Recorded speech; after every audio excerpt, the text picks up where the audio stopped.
ओम अज्ञानतिमिरान्धस्य ज्ञानाञ्जनशलाकया चक्षुरुन्मीलितं येन तस्मै श्रीगुरुवे नमः। नमो ओम विष्णुपादाय कृष्णप्रेष्ठाय भूतले श्रीमते भक्तिवेदांत स्वामिनिति नामिने नमस्ते सारस्वती देवे गौरवाणी प्रचारिणे निर्विशेष शून्यवादी पाश्चात देशतारिणे। जय श्री कृष्ण चैतन्य प्रभु नित्यानंद श्री अद्वैत गदाधर श्रीवास आदि गौर भक्त वृंद। हरे कृष्ण कृष्ण कृष्ण हरे हरे, हरे राम राम राम हरे हरे। हरे कृष्ण कृष्ण कृष्ण हरे हरे, हरे राम राम राम हरे हरे। हरे कृष्ण कृष्ण कृष्ण हरे हरे, हरे राम राम राम हरे हरे।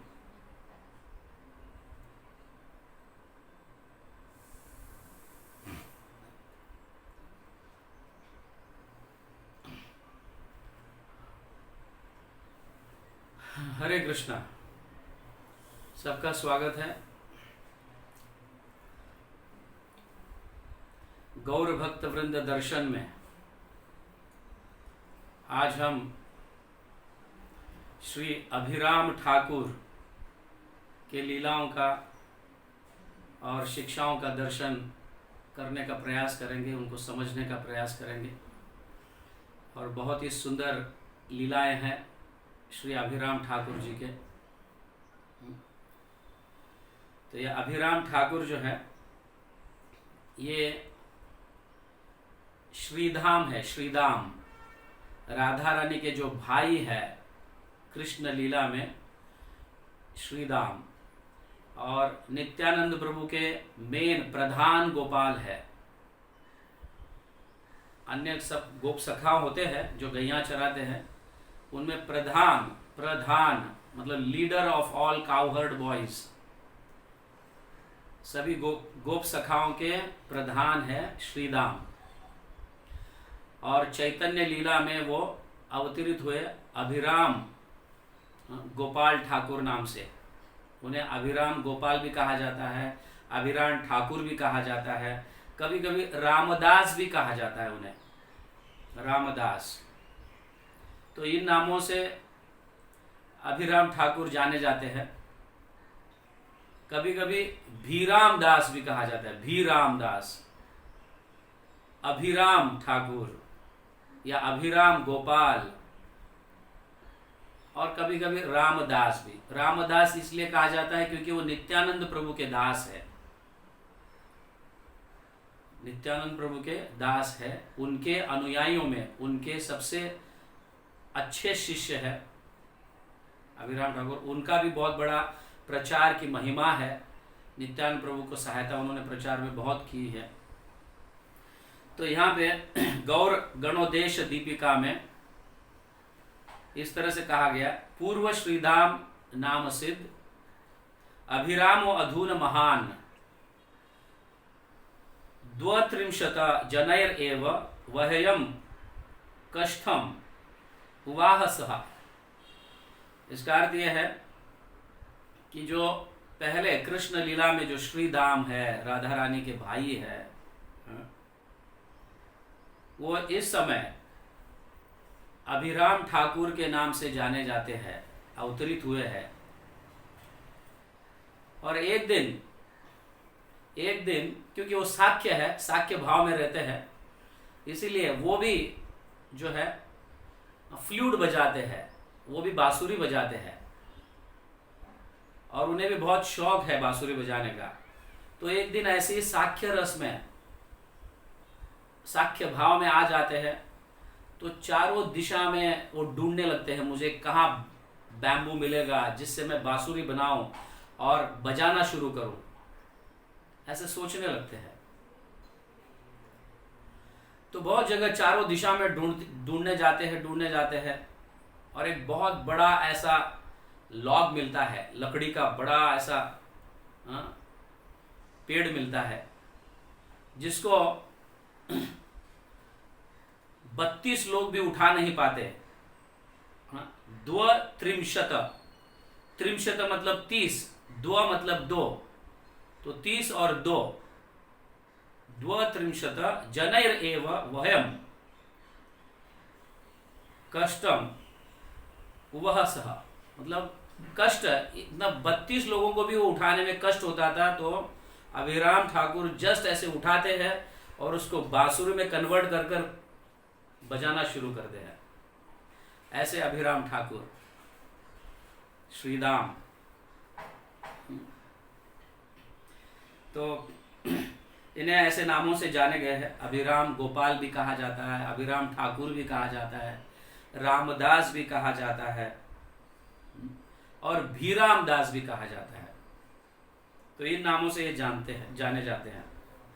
तो एक दिन कृष्ण लीला के समय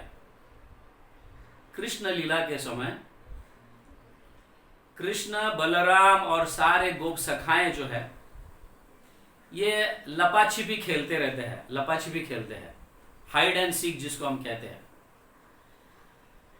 तो सब जन छिप जाते हैं, ऐसे कई लोग छिप जाते हैं, कई लोगों को ढूंढना पड़ता, मतलब कुछ लोग ढूंढते हैं, ऐसा नंबर आते रहता है लपा छिपी में।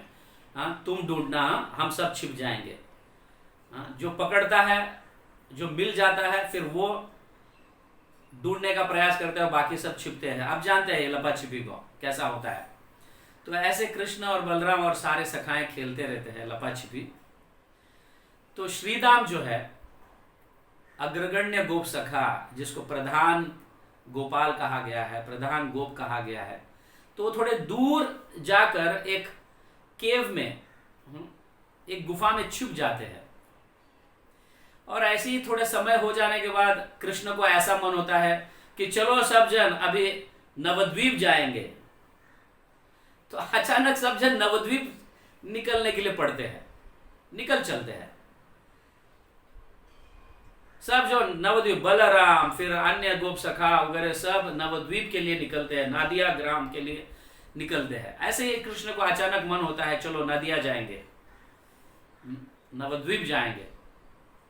और वहां नवद्वीप पहुंच जाते हैं और नित्यानंद प्रभु, बलराम नित्यानंद बन जाते हैं, कृष्ण चैतन्य बन जाते हैं, बाकी सारे गोप सखा भी अनेक प्रकार के जो हम देखते हैं चैतन्य लीला में, श्रीवास आचार्य को हो, अनेक ऐसे लोग अपना अपना नवद्वीप धाम के स्वरूप प्राप्त करते हैं। और अचानक कृष्ण को पता चलता है अरे श्रीधाम तो उधर ही रह गया। श्रीधाम को सब भूल जाते हैं क्योंकि वो दूर जाके छिपा रहता है और इतने सारे गोप सखा उनमें काट उठता है। ऐसे ही चलते थे क्योंकि हर हमेशा नित्यानंद प्रभु के साथ श्रीधाम रहते हैं, कृष्ण के साथ श्रीधाम रहते हैं। तो भाव में यहाँ पे आ जाते हैं। आने के बाद फिर कृष्ण को पता चलता है हम तो श्रीधाम को भूल गए, वो कहां पे छिपा है। तो फिर बलराम जो नित्यानंद स्वरूप में रहते हैं, नित्यानंद रूप में रहते हैं, वो बोलते हैं तुम जाओ नित्यानंद, आप जाके श्रीधाम को लेके आओ। तो बलराम जी को आदेश देते हैं और वही रूप में जाते हैं, नित्यानंद के रूप में ही चले जाते हैं, ब्रज जाते हैं, वृंदावन जाते हैं। जो नदियां आए हैं, नवद्वीप आए हैं, आने के बाद जब पता चलता है कि हम श्रीधाम को भूल के आए, सारे गोप सखा तो हमारे साथ है लेकिन श्रीधाम नहीं है, उनको मैसेज मिला क्या नहीं पता नहीं, वो उधर ही है, जाओ बलराम नित्यानंद आप जाके उनको ढूंढ के लेके आओ। तो नित्यानंद प्रभु यही रूप में जाते हैं और जाकर ढूंढते हैं, व्रजभूमि में, वृंदावन में जाके ढूंढते हैं और वो छिपे हुए रहते हैं वहां पे। तो बोलते हैं श्रीधाम चलो चलो, सब लोग नवद्वीप चले गए हैं, नादिया चले गए हैं, तुम भी चलो। तो सारे लोग गए हुए हैं और काफी लंबा समय होता है और ये ढूंढते रहता है, श्रीधाम जो है ढूंढते रहते हैं कहाँ गए सब, कहाँ गए सब। तो जैसे ही नित्यानंद प्रभु का आवाज सुनते हैं या कोई आवाज सुनते हैं तो वो आ जाते हैं श्रीधाम। बोलते हैं श्रीधाम चलो, सब लोग, कृष्ण और सब लोग नवद्वीप गए हैं, नादिया गए हैं, तुम भी चलो। हैं तुम कौन हो? श्रीधाम बोलते तुम कौन हो? अरे मैं तुम्हारा बलराम, तुम्हारा भगवान, तुम्हारा लीडर बलराम, हाँ चलो तुम। बोलते तुम तो बलराम जैसे नहीं दिखते हो, हाँ तुम कोई और हो, और इतने बौने, इतने छोटे हो तुम। ऐसे श्रीधाम नित्यानंद प्रभु इतने छोटे, इतने मतलब इतने छोटे कद के आप, हाँ मुझे नहीं लगता तुम बलराम हो। एक्चुअली क्या है कि नित्यानंद प्रभु चैतन्य महाप्रभु की लीला कलयुग में होने वाली थी, है ना। उस समय अभी कलयुग नहीं रहता है, बट जब नवद्वीप जाते हैं, नादिया जाते हैं, तो नित्यानंद प्रभु, बलराम नित्यानंद प्रभु बनते हैं, कृष्ण चैतन्य महाप्रभु बनते हैं, और अन्य बाकी सारे भक्तगण अपना अपना कलयुग का स्वरूप धारण करते हैं, और उसके हिसाब से उनका कद हो जाता है। तो कलयुग में कद जो है, मनुष्य का जो हाइट है वो 3.5 हाथ का होता है। हाथ आप हाथ जानते हो, ये यहां से कंधे से लेके उंगली तक हाथ, ऐसे 3.5 हाथ का हाइट किनका होता है? कलयुग के लोगों का होता है। और नित्यानंद प्रभु 3.5 हाइट में ही रहते हैं, क्योंकि कलयुग में नित्यानंद प्रभु है। तो 3.5 फीट के ही, और श्रीधाम 7 हाथ के, इतने बड़े, क्योंकि द्वापर युग में उस समय उनकी कद होती थी 7 हाथ, 7 हैंड्स, शोल्डर से लेके उंगली तक, समझ गए ना, 7 हाथ। गिनो तो आप कितने लंबे होंगे, कितने ऊंचे होंगे द्वापर युग के। यहाँ पे हमें प्रूफ मिलता है कि द्वापर युग में कितने ऊंचे लोग रहते थे, उनकी ऊंचाई, उनका कद कितना ऊंचा था, कितने बड़े थे, कितने लंबे थे लोग। 7 हाथ, 7 hands, from shoulder two finger, आप गिनो 7 हैंड्स कितने ऊंचे। तो द्वापर युग में उतने, क्योंकि श्रीधाम द्वापर युग में रहते हैं, ब्रज में द्वापर युग ही चलते रहता है। तो श्रीधाम फिर देखते हैं तो नित्यानंद प्रभु तो 3.5 हाथ के हैं, हमारे से भी आधे। इतने छोटे कैसे मेरे बलराम, मेरे गुरु कैसे इतने छोटे हो सकते हैं? तो फिर नित्यानंद प्रभु का एक काम करो, हम एक गेम खेलते हैं रनिंग का। आप भागो, आप ऊंचे 7 हाथ के हो, ऊंचे हो श्रीधाम, तुम भागो, मैं तो 3.5 कद का हूं, मैं भागता हूं, फिर आपको पकड़ा तो समझ लेना चाहिए कि मैं तुम्हारा बलराम हूं। अगर मैं नहीं पकड़ा तो समझ लेना चाहिए कि मैं तुम्हारा गुरु, तुम्हारा बलराम नहीं हूं। तो ठीक है, चलो ऐसे करते हैं, बोल के श्रीधाम फिर भागने लगते हैं जोर से, और नित्यानंद प्रभु तुरंत ही उनको पकड़ लेते हैं। आप सोच सकते हैं कि 3.5 हाथ के भागने वालों का रनिंग स्पीड और 7 हाथ के इतने ऊंचे लोगों का भागने का रनिंग स्पीड ऑब्वियसली फास्ट होगा, है कि नहीं? फिर भी नित्यानंद प्रभु उनको पकड़ते हैं। पकड़ने के बाद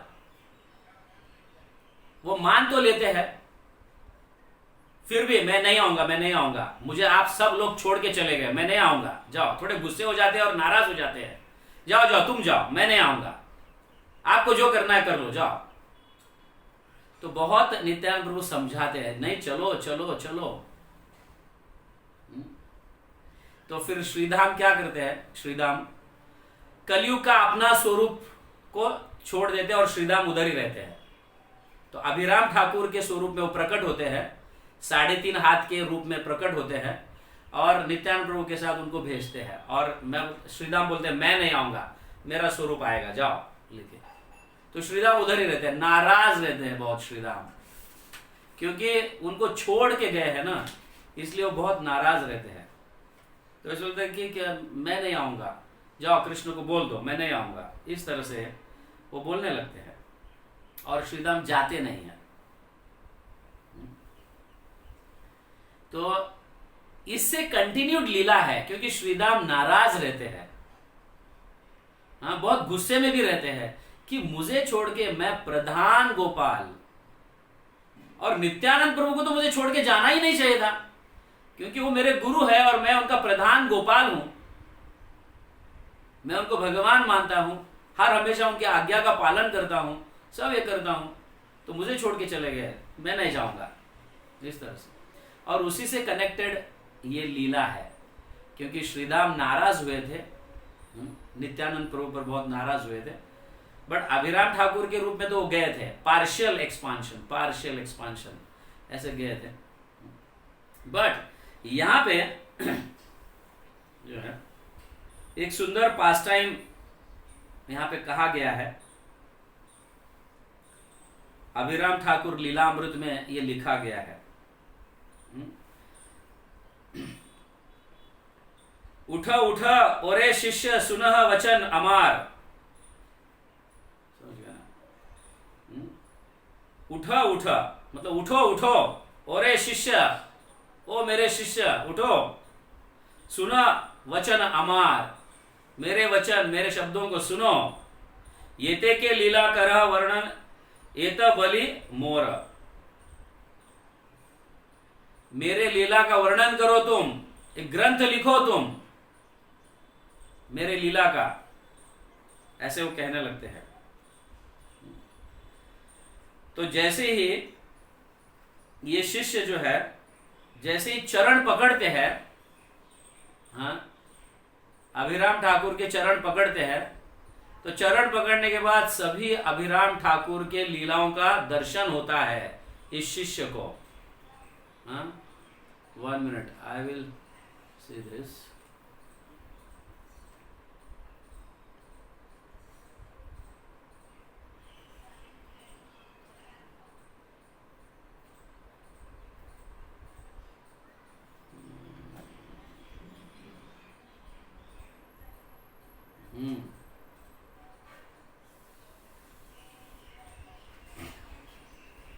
तो इस तरह से सारे दर्शन होते। वो शिष्य का नाम है तिलक रामदास, समझे ना? उन्होंने लिखा है अभिराम ठाकुर लीलामृत।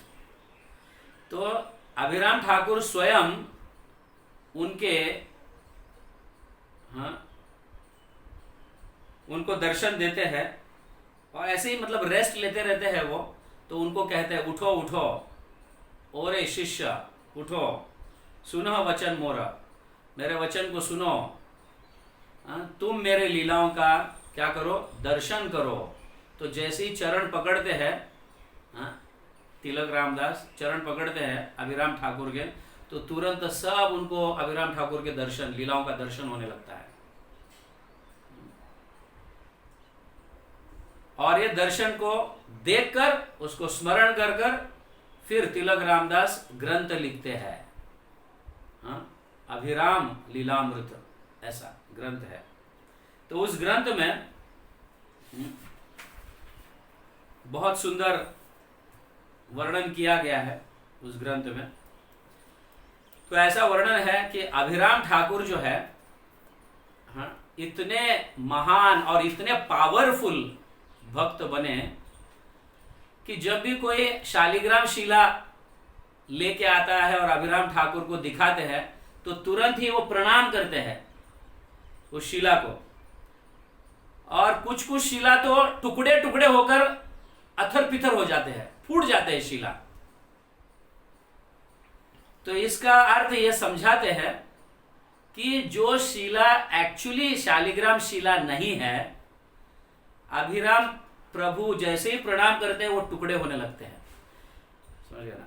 तो ये सिद्ध हो जाता है कि अभिराम प्रभु जिसको भी प्रणाम करते हैं वो शालिग्राम शिला अगर वैसे के वैसे रहा, मतलब वो ओरिजिनल शिला है, नॉट डुप्लीकेट। तो सारे डुप्लीकेट ऐसे जो शिलाएं होते हैं, जो कई आजकल भी कई लोग ऐसे डुप्लीकेट शिलाएं भेजते हैं शिला समझकर, वो शालिग्राम शिला है, शालिग्राम शिला। तो उस समय भी शायद कुछ लोग ऐसे होंगे। तो शालिग्राम शिला को जैसे ही प्रणाम करते हैं, या तो शालिग्राम शिला वैसे के वैसे रहता है, अगर ओरिजिनल है, ओरिजिनल नहीं डुप्लीकेट है तो एकदम टूटकर फूटकर गिर जाता है। तो दिस इज जेन्युइन शालिग्राम शिला। तो अभिराम ठाकुर जेन्युइनिटी को सिद्ध करते हैं, समझ गया? क्या जेन्युइन है, इतना पावर उनमें था। तो ऐसी ही एक अद्भुत पावर जो है, एक लीला घटी है ऐसे। तो एक दिन नित्यानंद प्रभु को गंगा के तट पर अभिराम ठाकुर मिलते हैं। तो अभिराम ठाकुर जो है हाँ, दोनों प्रणाम करते हैं, एक दूसरे को गले मिलते हैं और नित्यानंद प्रभु उनको अपने घर ले जाते हैं, अभिराम ठाकुर को घर ले जाते हैं। तो अभिराम ठाकुर को घर ले जाने के बाद फिर नित्यानंद प्रभु उनको सीट देते हैं, बैठने के लिए आसन देते हैं। हाँ?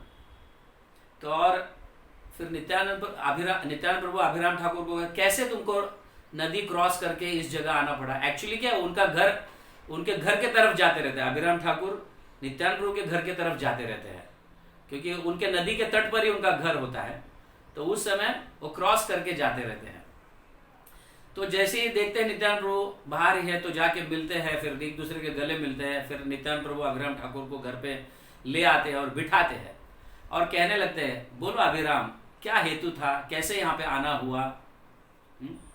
इस तरह से कहते हैं, कैसे आना हुआ।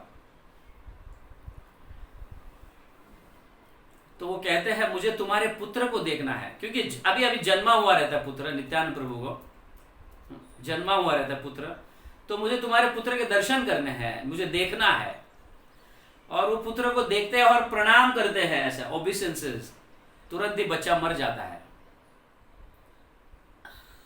सारे वसुधा और जानवा माता जी बहुत दुखी हो जाते हैं ये देखकर।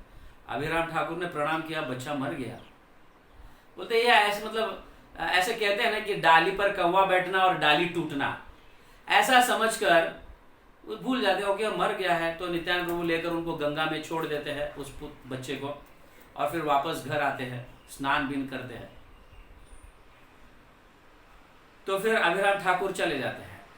और जब दूसरी बार वापस नित्यानंद प्रभु को बच्चा हो जाता है, तो नित्यानंद प्रभु सभी को आमंत्रित करते हैं, हाँ, सभी आ जाओ मेरे बच्चे को देखने के लिए वगैरह सब। तो सारे गांव के यहाँ वहाँ से सब लोग आते हैं, नित्यानंद प्रभु के बच्चे को देखते हैं। अभिराम ठाकुर भी आते हैं। अभिराम ठाकुर आते ही वापस उस बच्चे को प्रणाम करते हैं, तुरंत वो बच्चा मर जाता है वापस। तो ऐसे 7 बच्चे मर जाते हैं, 7 बच्चे नित्यानंद प्रभु के मर जाते हैं, ऐसे समझ गया ना। अभिराम ठाकुर जैसे प्रणाम करते बच्चा मर जाता है। और वसुधा और जहानुमा माता जी, नित्यानंद प्रभु के दोनों पत्नियां बहुत दुखी हो जाते हैं, ये क्या चल रहा है। अभिराम ठाकुर प्रणाम करते ही बच्चा मर जाता है। हाँ? तो फिर वैसे तो पूरा परिवार दुखी हो जाता है। नित्यानंद प्रभु ऐसे, मतलब ऑफकोर्स नित्यानंद प्रभु भगवान है, ये एक लीला, भक्तों के गुणगान गाने के लिए ये लीला चल रही है और नित्यानंद प्रभु ऐसे जानते हैं। लेकिन फिर भी यहाँ पे एक मनुष्य का जो लाइफ है इसको डेमोन्स्ट्रेट कर रहे हैं, मनुष्य के जीवन को डेमोन्स्ट्रेट कर रहे हैं नित्यानंद प्रभु। और नित्यानंद प्रभु, जानवा माता जी और वसुधा माता जी, ये तीनों बहुत दुखी हो जाते हैं। आसपास के लोग भी समझ नहीं पाते हैं क्या चल रहा है। अभिराम ठाकुर आते ही प्रणाम करते ही बच्चा मर रहा है और 7वां बच्चा मर गया। तो फिर कुछ समय के बाद एक बच्चा होता है वापस। तो नित्यानंद प्रभु सभी को इनवाइट करते हैं मगर अभिराम को इनवाइट नहीं करते। अभिराम ठाकुर को इनवाइट नहीं करते। सारे गांव के लोग, अड़ोस पड़ोस सब गंगा को पार करके भी आ जाते हैं। और बोटमैन को कहते हैं वहां पे, नाव चलाने वाले को कहते हैं कि सभी को लेके आना और सभी के नाम पूछना। जो भी तुम्हारे नाव में चढ़ेंगे उनका नाम पूछना, नाम पूछकर उनको आने देना। और अभिराम ठाकुर अगर किसी का नाम सुना है तो उनको मत लेके आना। अभिराम या रामदास, या अभिराम गोपाल, ऐसा जो भी कहेगा उनको मत लेके आना। ऐसे नित्यानंद प्रभु एकदम थोड़े जोर आवाज में सारे नाव वालों को बोल देते हैं। सब नाव बोलते हैं हाँ ठीक है, हमको क्या है। तो सारे गांव के लोग आ जाते हैं नित्यानंद प्रभु। और नित्यानंद प्रभु सभी को इनविटेशन भेजते हैं, लेकिन अभिराम ठाकुर को इनविटेशन नहीं भेजते हैं।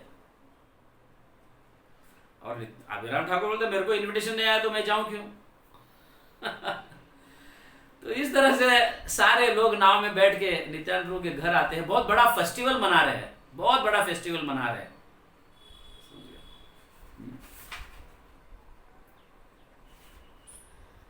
तो सारे लोग आ जाते हैं और अद्वैत आचार्य कहने लगते हैं अभिराम ठाकुर क्यों नहीं दिख रहा है निताय? नित्यानंद प्रभु को निताय भी प्रेम से बोलते रहते हैं, निताय। चैतन्य महाप्रभु को निमाय, क्योंकि वो नीम के पेड़ के नीचे जन्म लिए थे चैतन्य महाप्रभु, इसलिए उनका नाम निमाय। गदाधर को गदाय, ऐसा सब जन ऐसे निक नेम, शॉर्ट नेम या प्रेम से ऐसा बुलाना। तो अद्वैत आचार्य ऑफकोर्स नित्यानंद प्रभु से बड़े रहते हैं तो उनको निताई ही बोलते हैं। बाकी सब लोग नित्यानंद प्रभु, नित्यानंद प्रभु, और जो बड़े हैं वो निताय। तो अद्वैत आचार्य ऐसे ही बोलने लगते हैं, निताय अभिराम ठाकुर को तुमने इनवाइट नहीं किया, वो आए नहीं है। तब हिस्ट्री बता देते हैं कि ऐसा ऐसा हुआ है, अभिराम ठाकुर आता है और मेरे बच्चे को प्रणाम करता है, मेरा बच्चा मर जाता है। अभिराम ठाकुर वापस में दूसरी बार इनवाइट करता हूं, आता है, बच्चे को प्रणाम करता है, क्योंकि वो सभी को प्रणाम करते रहते हैं। अभिराम ठाकुर जो भी वैष्णव दिखता है उसको प्रणाम करता है, और जो सचमुच वैष्णव है वो जीवित रहता है, जो वैष्णव का दिखावा करता है वो मर जाता है। ऐसा पावरफुल अभिराम। आप सोचो, अगर अभिराम आज के तारीख में अगर अवतरित होते तो हमारा सबका हाल क्या होता। क्योंकि हम सारे ढोंगी है, भक्त बनने का ढोंग करते हैं। तिलक लगा के, धोती लगा के, हाँ हरे कृष्णा प्रभु मैं तुम्हारा दास, हाँ बोलो क्या सेवा, लेकिन कभी दास नहीं रहता और कभी सेवा तो करता नहीं है, लेकिन ऐसे। तो आप सोचिए अगर अभिराम ठाकुर आज के तारीख में होते तो क्या होता। कई सो कॉल्ड ढोंगी वैष्णवाज या सो कॉल्ड भक्त, अपने आप को भक्त समझने वाले और एकदम बहुत रुबाब से रहने वाले तो शायद रहते भी नहीं। कुछ ही भक्त देखने मिलते हैं यहाँ वहाँ ऐसा। तो अभिराम ठाकुर के पास इतना पावर था और वो इतने नम्र, सभी को प्रणाम करते थे, उनको कोई ईगो का इशू नहीं था, नो इशू ऑफ ईगोज, सभी को प्रणाम करते थे। और जो जेन्युइन है वो जीवित रहता था, जो ढोंगी है सो कॉल्ड वो मर जाता था। तो अद्वैत आचार्य को बताते हैं ऐसा कि प्रभु ऐसा हुआ है, ऐसा हुआ है, मेरे 7 बच्चे मर गए। और ये किसी को पता नहीं है ऐसा कि अभिराम ठाकुर के पास ऐसी शक्ति है जो ढोंगी लोगों को ये करते हैं। ऐसे अभिराम ठाकुर के अलावा और किसी को पता नहीं होता है। बस इतना ही पता होता है, अभिराम ठाकुर प्रणाम करते ही सारे लोग डर के मारे दौड़ने लगते हैं। कुछ वैष्णव, कुछ भक्त लोग, क्या होगा हमारा, क्या होगा हमारा बोल के तो भागने लगते हैं। तो ऐसे टेरर से डर कर भागते रहते हैं, उनके नजदीक कोई जाता नहीं। तो अद्वैत आचार्य जब कहते हैं तो नित्यानंद प्रभु अपने कहानी सुनाते हैं कि ऐसा ऐसा हुआ, ऐसा ऐसा हुआ, मेरे 7 बच्चे मर गए। तो अद्वैत आचार्य कहते हैं वो ऐसा है। तो फिर वहां पे अभिराम ठाकुर के घर पे, जो कृष्णनगर में, ज्यादा दूर नहीं है कृष्णनगर, वहां से आपको सिर्फ नदी पार करना होता है। तो कृष्णनगर में उनके पत्नी के साथ, मालिनी पत्नी के साथ वो अकेले रहते हैं। वो पूरे एरिया में, उस गांव में वो अकेले, बाकी सब तो इधर आ गए। और वहां पे वक्रेश्वर पंडित जाते हैं, अरे बाबा अभिराम प्रभु आप इधर हो, नित्यानंद प्रभु तो बहुत बड़ा फेस्टिवल मना रहे हैं, क्या आपको इनवाइट नहीं किए, आपको जाना नहीं चाहिए, ऐसा नहीं लगता आपको? तो अभिराम ठाकुर कहते हैं मुझे तो नित्यानंद प्रभु इनवाइट नहीं किया तो मैं क्यों जाऊं। तुरंत ही मालिनी, फिर उनकी पत्नी कहती है अभिराम ठाकुर अभिराम जो है मेरे पति, ये ईगोहीन है, मतलब उनको जरा भी अभिमान नहीं है, इसलिए उनका नाम अभिराम है। अभिमान उनको बिल्कुल नहीं है, क्योंकि वो गोपाल है, गोप सखा है। और नित्यानंद प्रभु के प्रति उनको क्यों अभिमान, ऐसा ईगो रहेगा, क्योंकि वो तो उनके गुरु है। तो अभिराम ठाकुर को अभिमान बिल्कुल नहीं है, और नित्यानंद प्रभु के प्रति तो ऐसा बिल्कुल ही नहीं है। तुरंत ये मालिनी के शब्द को सुनते हैं, अभिराम ठाकुर बोलते हैं अब मैं जाऊंगा, भले इनवाइट करे ना करे, मुझे तो ईगो है ही नहीं, मेरी पत्नी कह रही है। तो वो जाते हैं और जाके गंगा के तट पर खड़े रहते हैं। एक नाव रहता है वहां पे। बोलते चलो मेरे को लेके चलो। हाँ प्रभु आपका नाम क्या है? और नाव वाला नाम पूछता है, क्योंकि नित्यानंद प्रभु एकदम, मतलब नित्यानंद प्रभु को सब लोग डरते रहते हैं, क्योंकि नित्यानंद प्रभु बलराम है स्वयं। सारे नाव वाले डरते रहते हैं। नाव वाले कहो, अन्य गांव के लोग हो रहे डरते नित्यानंद प्रभु को। इतना भारी और बहुत बलदंड रहते हैं नित्यानंद प्रभु। तो नित्यानंद प्रभु के डर के मारे जैसा ही पता चलता है कि ये अभिराम ही है, अभिराम ठाकुर ही है, तो तुरंत ही वो नाव वाला अपने नाव के अंदर पानी डालकर उसको डुबा देता है, नाव को।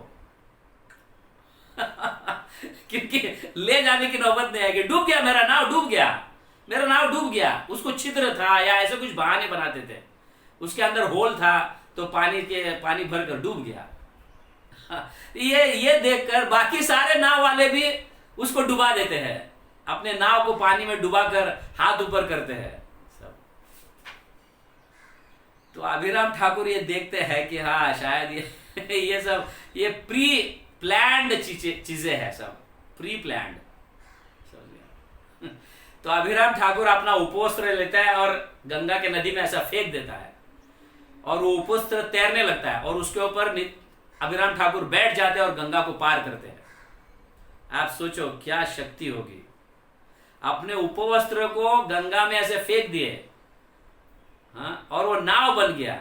नाव बन गया मतलब ऐसे कपड़ा ही रहता है, और उसके ऊपर अभिराम ठाकुर बैठकर नदी को पार करते हैं और नित्यानंद प्रभु के घर पहुंचते हैं।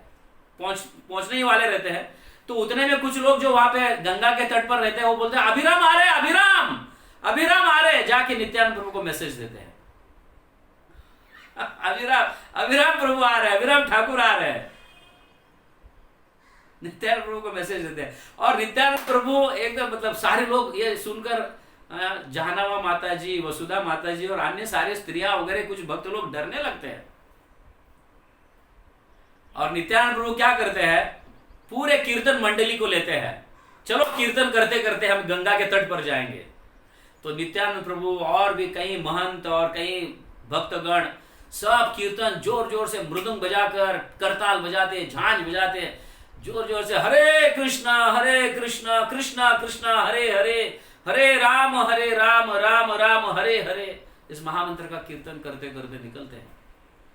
और अभिराम ठाकुर को देखते हैं नित्यानंद प्रभु, और सभी लोग गले में मिल जाते हैं। नित्यानंद प्रभु अभिराम ठाकुर के गले मिल रहा है, फिर अभिराम ठाकुर भी अन्य सारे भक्तों के गले मिलते हैं, और नित्यानंद प्रभु उनके घर ले जाते हैं, अपने घर ले जाते हैं अभिराम ठाकुर को। और फिर अभिराम ठाकुर को मस्त एक अच्छा सीट देते हैं और उसको बिठाते हैं। बिठाने के बाद अभिराम ठाकुर, मुझे बहुत भूख लगी है, मुझे प्रसाद दे दो खाने के लिए, बहुत भूख लगी है। नित्यानंद प्रभु तुरंत ही जहानामा माता जी और वसुधा को बुलाते, जाओ जाओ प्रसाद लेके आओ। तो एकदम जो प्रसाद बना हुआ रहता है, सारा प्रसाद लेके आते हैं। अभिराम ठाकुर फिर खाना शुरू कर देते हैं, और कोई खाया नहीं है, पहले व्यक्ति जो खाने वाले अभिराम ठाकुर, और खाते रहते हैं, पूरा प्रसाद घर का, किचन के अंदर का, इन सब का प्रसाद खत्म हो जाता है, सभी के लिए बनाया हुआ प्रसाद खत्म हो जाता है। नित्यानंद प्रभु कहते हैं अभिराम, अरे तुम तो ब्रज में हम सब मिलकर प्रसाद खाते थे, अब तुम अकेले सारा प्रसाद खा रहे हो। हम सब मिलकर, सब लोग बांटकर अपने अपने जो टिफिन लाते थे, हम सब अपने अपने आपस में बांटते थे और खाते थे, क्या तुम भूल गए? अभिराम ठाकुर नित्यानंद प्रभु, तुम भूल गए मेरा स्वभाव क्या है। ब्रज में भी पहला मैं खाता था और बाद में सब लोग खाते थे, इसलिए अभी पहले मैं खाऊंगा और फिर बाद में तुम लोग खाओ। अरे बाबा सब खत्म हो गया है, कैसे खत्म हो सकता है? तो फिर वो आचमन करते हैं, जाओ तुम्हारे किचन में देखो जाकर, तो नित्यानंद प्रभु अपने किचन में सारे पॉट्स में देते, वो डबल हो जाता है प्रसाद। प्रसाद डबल हो जाता है। जो एक पॉट राइस का था तो 2 पॉट बन गए। पहले तो अभिराम ठाकुर को खिलाते समय सब खाली हो गए, पूरा प्रसाद खाली हो जाता है। और जब अभिराम ठाकुर अपना आचमन करके उठने लगते हैं, अब जाओ आप देखो किचन में प्रसाद है कि नहीं, तो जाके नित्यानंद प्रभु देखते हैं तो सब डबल, सब्जियां डबल, लड्डू डबल, राइस डबल, दाल डबल, सैलड्स डबल, सारे sweets double, juices double. Nityananda Prabhu आकर कहते हैं तुम्हारी लीला परंपार, तुम्हारी लीला को कौन समझ पाएगा अभिराम, ऐसे नित्यानंद प्रभु कहते हैं। हाँ, अभिराम ठाकुर को, अभिराम ठाकुर कहते हैं अब मेरा पेट भर गया है, आप सब महंत को खिला दो। तो सारे महंत लोग बैठकर प्रसाद लेते हैं, प्रसाद लेते हैं और नित्यानंद प्रभु सबको तांबुल देते हैं। प्रसाद लेने के उपरांत सब लोग रेस्ट करते हैं।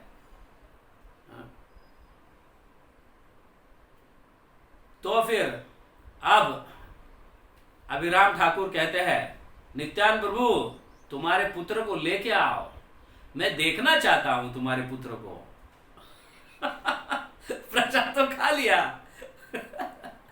किसी तरह से बुलाने का प्रयास सब लोग कर रहे हैं, भाई खिलाओ प्रसाद खिलाओ। हाँ, पेट भर खाएंगे तो थोड़ा रेस्ट लेंगे, सो जाएंगे, भूल जाएंगे। तो प्रसाद लेने के बाद सब लोग खाते हैं, तांबुल दिया जाता है सबको, जैसे हम खाने के बाद वरियाली देते हैं, ये देते हैं, वो देते हैं। तो अभिराम ठाकुर जाके बैठ जाते हैं, बोलते हैं नित्यानंद प्रभु आपके पुत्र के तो दर्शन कराओ। तो नित्यानंद प्रभु बोलते हैं अभी नित्यानंद प्रभु के पहले तो वसुधा और जानवा माता जी आते हैं, प्लीज स्पेयर आवर चाइल्ड, अभी हमारे पुत्र को छोड़ दो, नहीं तो सब लोग हमको बांझ कहेंगे, पुत्रहीन कहेंगे, ऐसे कहेंगे, वैसे कहेंगे। तब नित्यानंद प्रभु को डिस्क्लोज करते हैं, तब नित्यानंद प्रभु को सीक्रेट बता देते हैं। यस, अगर ये पुत्र जेन्युइन भगवान स्वयं होंगे, स्वयं स्वरूप अगर भगवान का होगा तो वो बचेगा। ऐसे सुनते ही नित्यानंद प्रभु बहुत खुश हो जाते हैं और अपने बच्चे को लेके आते हैं। समझ गए? यस, अपने बच्चे को लेके आते हैं। लेके आने के बाद अभिराम ठाकुर उनको प्रणाम करते हैं। बच्चा हंसने लगता है, बच्चा मरता नहीं, हंसने लगता है और फिर वापस 2-3 बार प्रणाम करते हैं टेस्ट करने के लिए। टेस्ट करने के लिए 2-3 बार वापस प्रणाम करते हैं बच्चे को और बच्चा हंसने लगता है। हाँ, ये स्वरूप भगवान का है, इस चैतन्य, ये वीर है। तो इस तरह से यहाँ पे एक श्लोक का वर्णन किया गया है।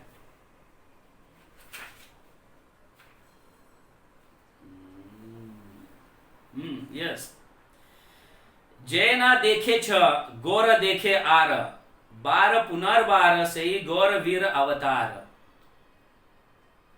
ये बहुत सुंदर लिखा गया है। जे ना देखे छ गौर देखे आर, बार पुनः बार से गौर वीर अवतार। अभी जो चैतन्य महाप्रभु का दर्शन नहीं किए हैं, क्योंकि उस समय चैतन्य महाप्रभु अपने पास टाइम्स को वाइंड अप किए हुए रहते हैं,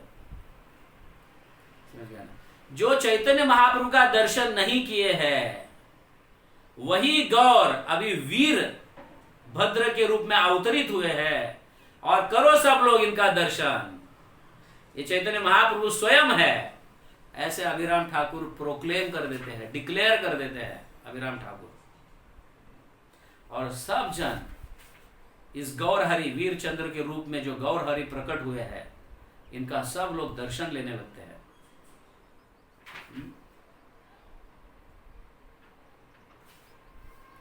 इस तरह से वीरचंद्र प्रभु स्वयं क्षीर दुखशाई विष्णु के अवतार है। हाँ, स्वयं भगवान है वीरचंद्र प्रभु। तो वीरचंद्र प्रभु ऐसे चैतन्य नित्यानंद प्रभु के जितने भी पुत्र और एक पुत्री भी थी, ये सब जो है हाँ भगवान के स्वरूप है। तो अभिराम ठाकुर ये विटनेस है, ये प्रूफ बताते हैं, और जिनके भी सामने वो झुकते हैं, प्रणाम करते हैं, वो सब नष्ट होते हैं, और जो जेन्यून है वही बचते हैं। सो नित्यानंद प्रभु के हर पुत्र को उन्होंने प्रणाम किया। सो नित्यानंद प्रभु का हमने देखा है कि उनके कितने पुत्र थे। तो वीरचंद्र जो है, वीरभद्र प्रभु जो है, ये क्षीरोदकशाही विष्णु के अवतार है, और नित्यानंद प्रभु के शाखाओं में से एक बहुत बड़े शाखा है। प्रचार के मिशन में बहुत हेल्प करते हैं वीरचंद्र प्रभु, बहुत इससे प्रचार करते हैं। तो इस तरह से ये सुंदर लीला है अभिराम दास ठाकुर का। अभिराम दास ठाकुर, इनको अभिराम गोपाल भी कहा जाता है। तो ये अभिराम ठाकुर की ये सुंदर लीला। और एक सुंदर लीला है अभिराम ठाकुर के पास एक चाबुक होता है, चाबुक जिसको बैलगाड़ी को दौड़ाते हैं ना, चाबुक मार के, ऐसे ऐसे अभिराम ठाकुर के पास दो चीजें होती है, उनकी पर्सनल दो चीजें, एक फ्लूट मतलब एक बांसुरी और दूसरा चाबुक। और वो चाबुक से जिसको भी मारते हैं अभिराम ठाकुर, वो कृष्ण प्रेम से उन्मत्त हो जाता है और नाचने लगता है और गाने लगता है। ऐसा इस चाबुक से अभिराम ठाकुर जो है सभी को प्रेम देते रहते हैं। समझ गए ना? ये चाबुक का नाम है जय मंगल। जय मंगल, सभी का मंगल करने वाले ये चाबुक। और श्रीनिवास आचार्य एक बार अभिराम ठाकुर के दर्शन लेने के लिए आते हैं। अभिराम ठाकुर की महिमा जानते हैं श्रीनिवास आचार्य, तो श्रीनिवास आचार्य एक बार अभिराम ठाकुर के पास आते हैं, उनको प्रणाम करते हैं, और अभिराम ठाकुर वो चाबुक लेकर श्रीनिवास आचार्य को मारते हैं। एक बार, दो बार, तीन बार, तो तुरंत ही मालिनी देवी कहती है, उनकी पत्नी, बस बस ये बच्चा है, बेहोश हो जाएगा।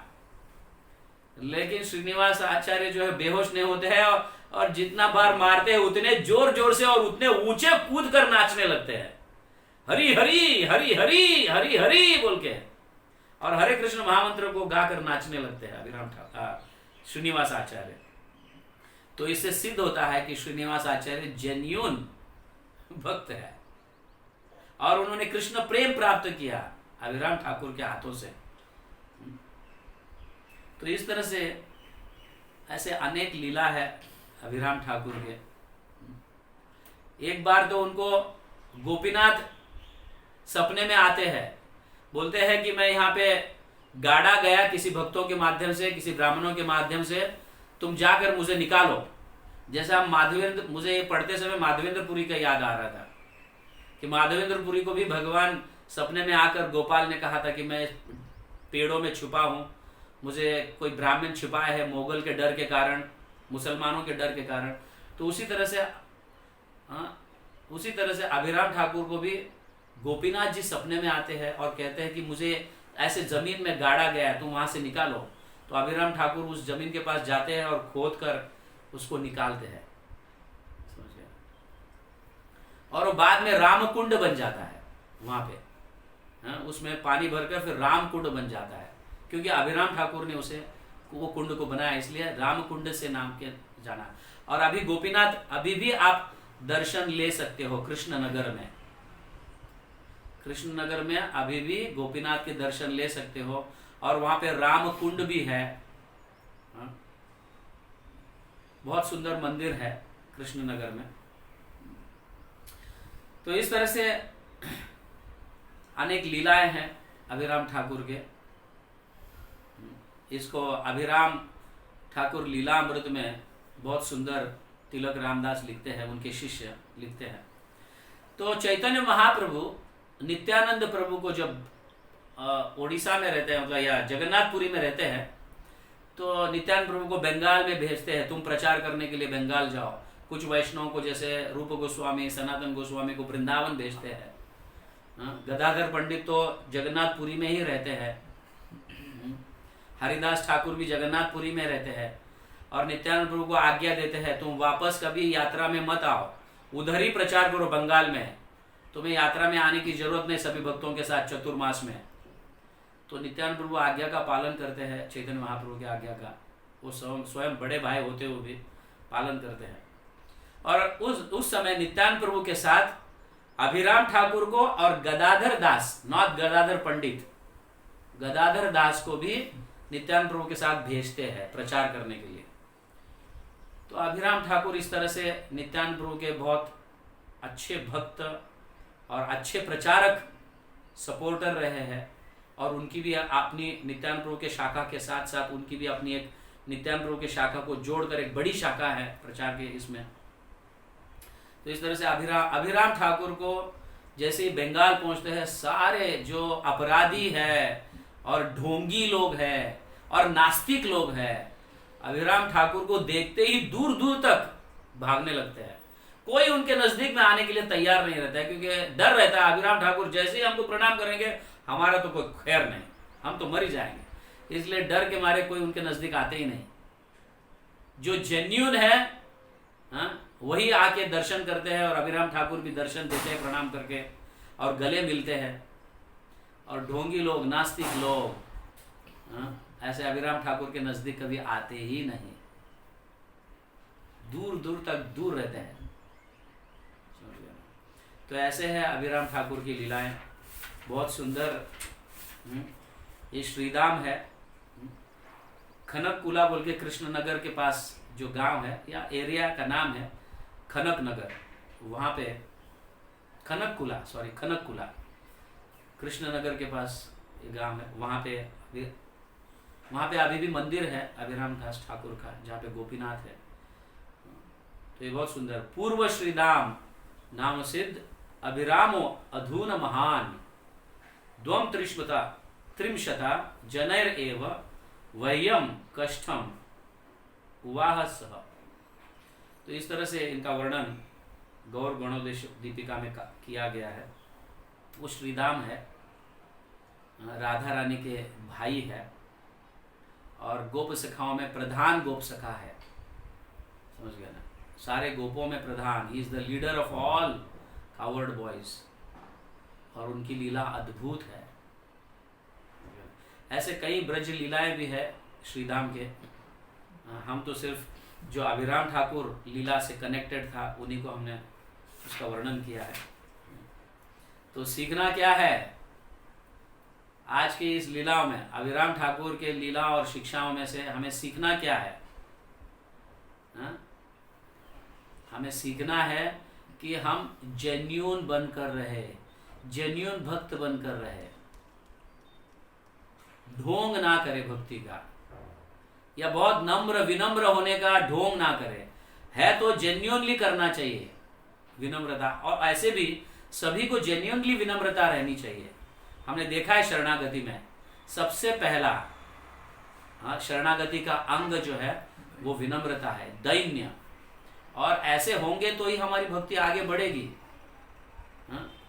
तो दैन्य बनने का ढोंग ना करे, या वैष्णव बनने का ढोंग ना करे।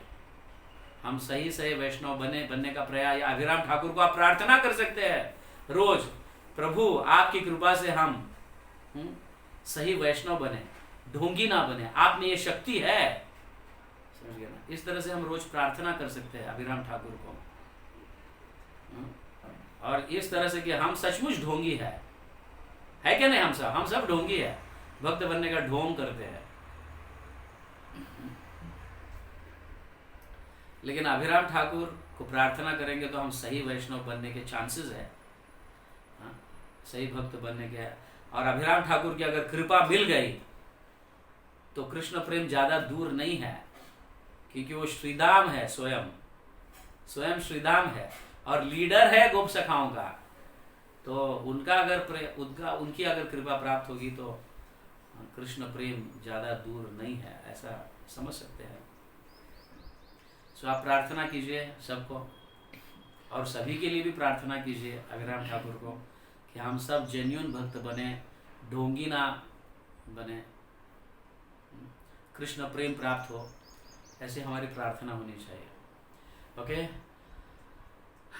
ब्रज लीला की जय, नवद्वीप लीला की जय, अभिराम दास ठाकुर की जय। जगत गुरु श्रील प्रभुपाद की जय। गौर प्रेमानंदे। हरि हरि बोल।